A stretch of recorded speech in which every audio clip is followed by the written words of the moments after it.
There used to be a time when someone was obese, fat, like myself. It was clear why the man was fat. It wasn't something people used to talk about. The man is fat because he eats too much, he doesn't exercise, he's eating at the wrong times. It was known, it was ma'ruf, it was common knowledge. People didn't sit there and get into the theory as to why the man is fat. It's pretty clear. But today, we no longer live in that time. Today we live in a time when the reason and the excuses for me being obese has to do with anything and everything except me. You see, when I got married, I was 90 kilos. Now I'm 130. I weigh as much as a Hilux. And God forbid I should put my hand up and say that the reason why I weigh so much is because I eat too much. No. Wallahi, I point the finger at anyone and everyone except myself. My wife, my in-laws, I travel too much, I do this, I do that. Paint whatever picture you want. The truth and the haqq is that you're overweight because of your own actions and nothing and no one else. Like the man that went to the, there was an obese man that went to the doctor. An obese man went to the doctor. So he goes to the doctor and he's going there for a random blood test or whatever the case is. So when the results came in, naturally like what we do, yeah? He says to him, doctor, obesity runs in the family. Doctor says to him, brother, it's not obesity that runs in the family. He says, no one runs in your family.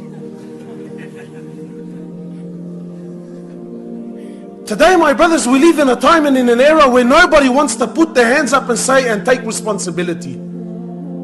Today we live in a time, wallahi, we want deen, we want takeaway deen. We want drive-through deen. I want to come to the masjid, I want to sit down for 5 minutes and you better wow me. Today the only video that goes viral around the world is any video under 7 minutes. Anything beyond that, too boring, man, too long. I want to learn Quran, I want to memorize Quran, but isn't there something quick? Isn't there something I can do online? God forbid we should sit down and do the long yards. God forbid. There used to be a time when if someone wanted to get big, it was ma'ruf, it was common knowledge. People didn't talk and argue about it. You want to get big, you had to go to the gym. And when you went to the gym, you picked up raw iron and you put the dumbbells and you put it onto the bench press and you sat down and you ate well and you worked hard.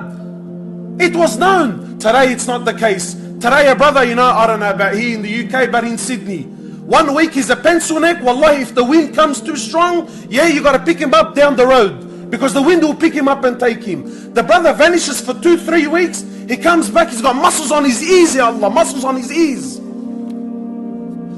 Brother, how did you get so big? Oh, tuna and potato, bro. All the symptoms of steroids are all over his face. But he's trying to convince me that he got big because he's having tuna and potatoes. And when you take shortcuts, when your deen becomes drive-through deen, you know what happens? There's side effects when you take steroids. There's side effects. We're living in a time, my brothers, you know the condition of the ummah. I challenge anyone here to stand up and tell me, brother, I'm happy and I'm content with the condition of the ummah. But whose fault is it? Whose responsibility is the ummah? Whose responsibility is this community that you and I live in? Every single person here will stand up and give me 150 names off the top of his head, and not one of those names will be himself.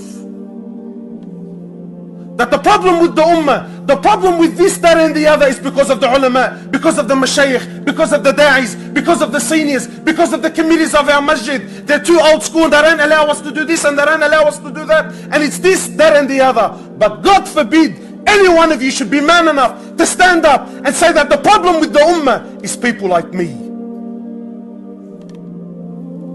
Responsibility has left the Muslims now. We've become pansies, that's what we've become. There used to be a time in the ummah when we were men. We were men. We were true and sincere. We were man enough to admit when we were wrong. Today we don't do this anymore. When men came to Ali bin Abi Talib, and of course we know during the time of fitna, men came to Ali bin Abi Talib, and look how cunning they were. They said to Ali bin Abi Talib radiallahu ta'ala anhu, they said to him, Ya Amir al-Mu'mineen, and they're running amok on him. They're obviously playing jokes on the man. They said to him, subhanallah, why is it that in the time of Umar ibn al-Khattab it was golden times? Yeah, in our seerah, the years of Umar ibn al-Khattab is known as the golden years of Islam, was during the rule of Umar ibn al-Khattab. So they said to him, look how cunning. They said to him, how come in the time of Umar ibn al-Khattab, mashallah, everything was going well, Islam was expanding, money was coming in, and why is it now, O Ali, now during your time, we see the fitna that's happening around?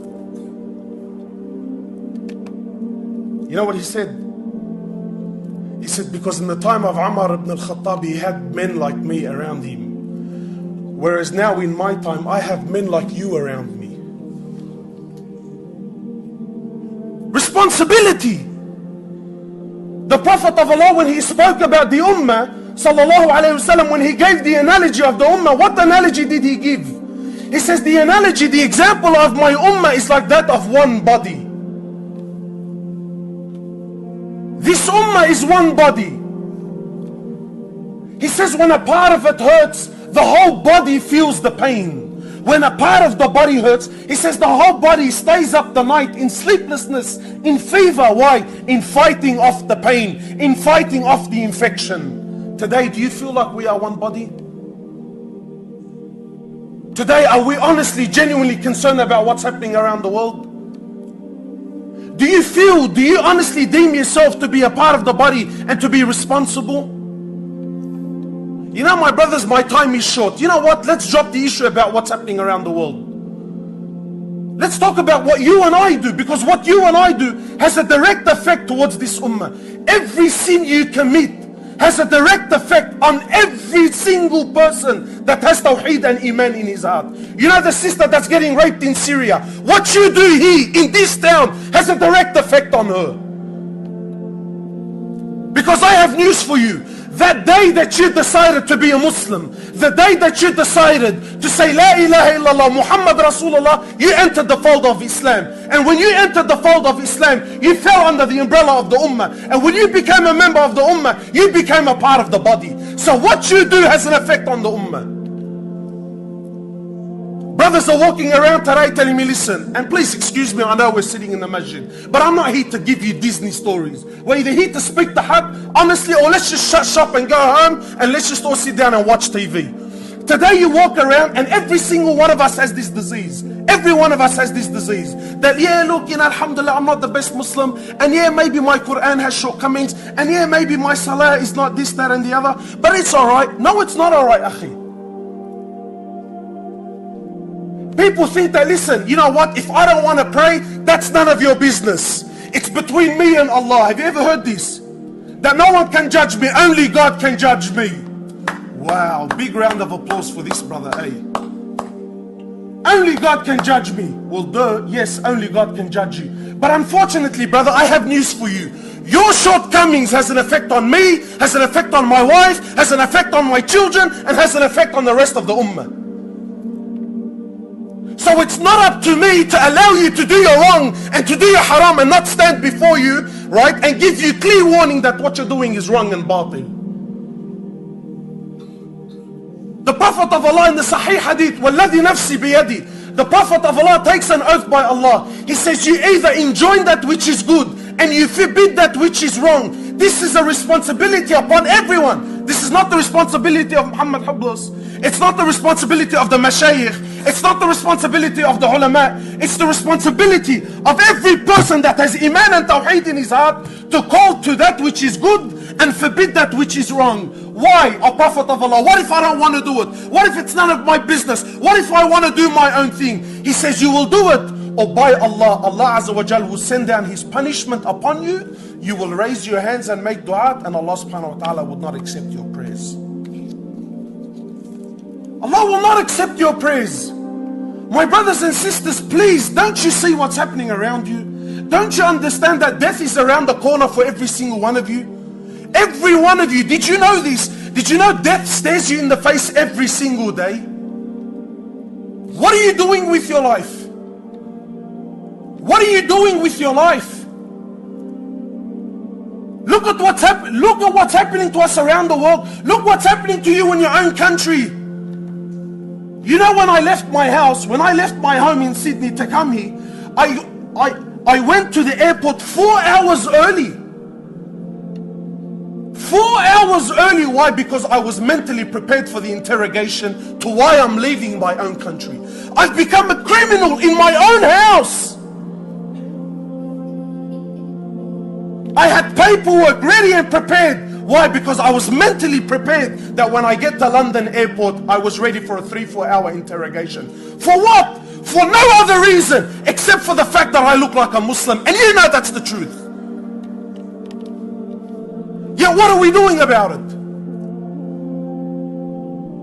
We are an ummah, we are one unit, we are not individuals. We don't have that luxury. You don't have the luxury of saying, brother, only God can judge me, leave me alone. No one, you know that, look, it's none of your business. Let me do as I please. No, my brother, because what you do has an effect on me, and what I do has an effect on you. So you're probably thinking, yeah, akhi, you know what, but what's your dalil, bro? That's unfair. What do you mean that whatever he does has an effect on me? Yes, because when Allah subhanahu wa ta'ala deals with the Muslims, he deals with them as an ummah. When the khairat and the barakah of Allah subhanahu wa ta'ala falls down, who does it fall down upon?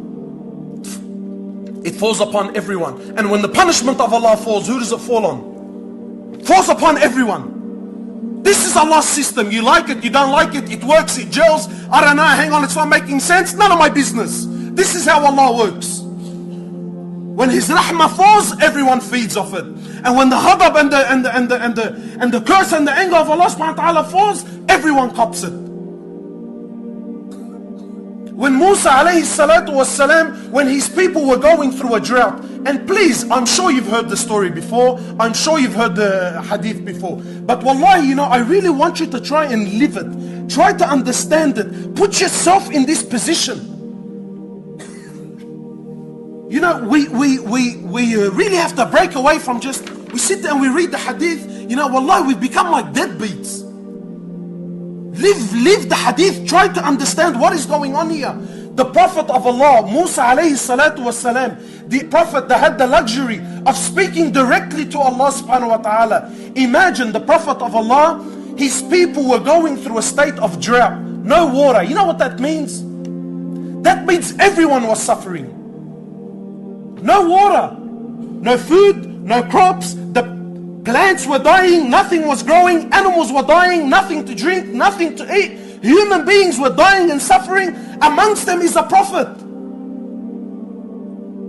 So the people came to Musa and said, "Ya Musa, what's going on?" I'll cut the long story short. So Musa and his people, they go to the desert. Musa raises his hands and he says, "Oh Allah, you can see what's happening to my people. Ya Allah, we're begging, we're asking for rain." Naturally, when a prophet asks, what happens? Allah answers, yes or no. Musa asked for rain, they're waiting for the clouds to come in, nothing happened.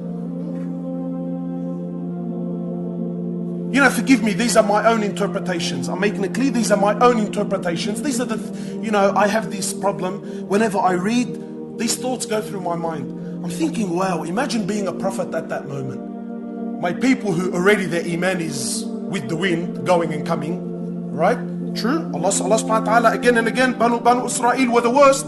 Yes? And imagine the pressure he was under. My people are turning to me, they're waiting for the response. I'm a prophet of Allah, right? I have direct relationship with Allah subhanahu wa ta'ala. Ya Allah, I clearly asked you for rain and nothing happens. Talk about heat under the collar. So Musa says, Ya Allah, what's happening? I asked for rain and no rain. Now listen to what Allah says. He says, Ya Musa, from amongst your people there is one sinner.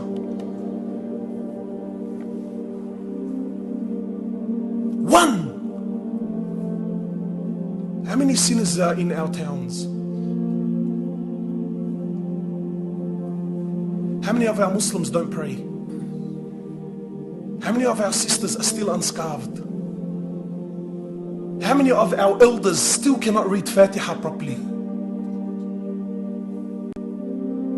Ya Musa, from amongst your people is one sinner, and because of him and him alone, I have deprived the rain from falling.